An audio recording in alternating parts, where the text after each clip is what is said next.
আজকে আমরা শিখব I am going two plus ভার্বের ব্যবহার, অর্থাৎ এই স্ট্রাকচার ব্যবহার করে কিভাবে আপনি ইংরেজিতে কথা বলতে পারেন। আমি কিছু করতে যাচ্ছি, এরকম কিছু বলতে চাইলে আমরা এই স্ট্রাকচার ফলো করতে পারি। চলুন আমরা উদাহরণস্বরূপ 25টি বাক্য দেখি, তাহলে বুঝতে আমাদের আরও সহজ হবে। I am going to study tonight. আমি আজ রাতে পড়াশোনা করতে যাচ্ছি। এখানে দেখেন আই এম গোয়িং টু, তারপর ভার্ব স্টাডি বসেছে। I am going to call my mother. আমি আমার মাকে ফোন করতে যাচ্ছি। এখানে কল হচ্ছে ভার্ব এবং আমাদের স্ট্রাকচার হচ্ছে আই এম গোয়িং টু। তাহলে আমি আমার মাকে ফোন করতে যাচ্ছি, এর ইংলিশ হবে I am going to call my mother. I am going to buy a new phone.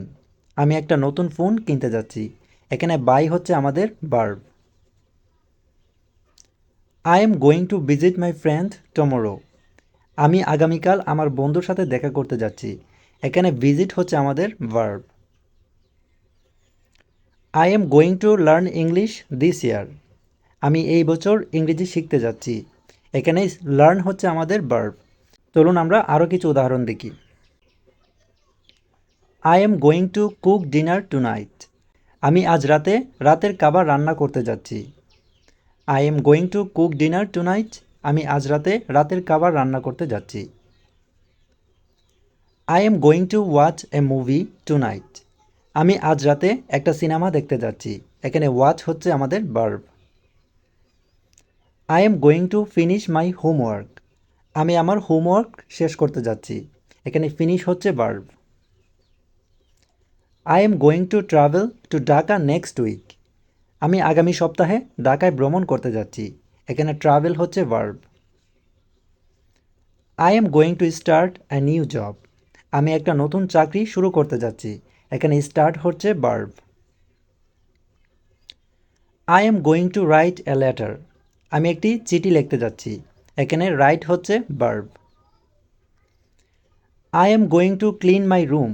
আমি আমার ঘর পরিষ্কার করতে যাচ্ছি। এখানে ক্লিন হচ্ছে ভার্ব। আর স্ট্রাকচার হচ্ছে I am going to. I am going to meet my teacher. আমি আমার শিক্ষকের সাথে দেখা করতে যাচ্ছি। এখানে মিট হচ্ছে verb. I am going to join A gym. আমি একটা জিমে যোগ দিতে যাচ্ছি। এখানে জয়েন হচ্ছে verb. I am going to read this book. আমি এই বইটি পড়তে যাচ্ছি। এখানে রিড হচ্ছে verb.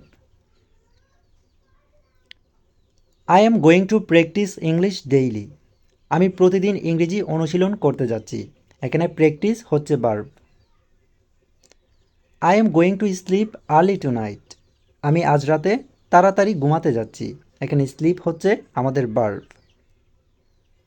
I am going to help my sister. আমি আমার বোনকে সাহায্য করতে যাচ্ছি। এখানে হেল্প হচ্ছে verb. I am going to save some money. আমি কিছু টাকা সঞ্চয় করতে যাচ্ছি। এখানে সেভ হচ্ছে verb. I am going to walk in the park. আমি পার্কে হাঁটতে যাচ্ছি। এখানে ওয়াক হচ্ছে verb. I am going to attend the meeting. আমি মিটিংয়ে উপস্থিত থাকতে যাচ্ছি। এখানে অ্যাটেন্ড হচ্ছে verb. I am going to fix my computer. আমি আমার কম্পিউটার ঠিক করতে যাচ্ছি। এখানে ফিক্স হচ্ছে verb. I am going to plant some trees. আমি কিছু গাছ লাগাতে যাচ্ছি। এখানে প্লান্ট হচ্ছে ভার্ব।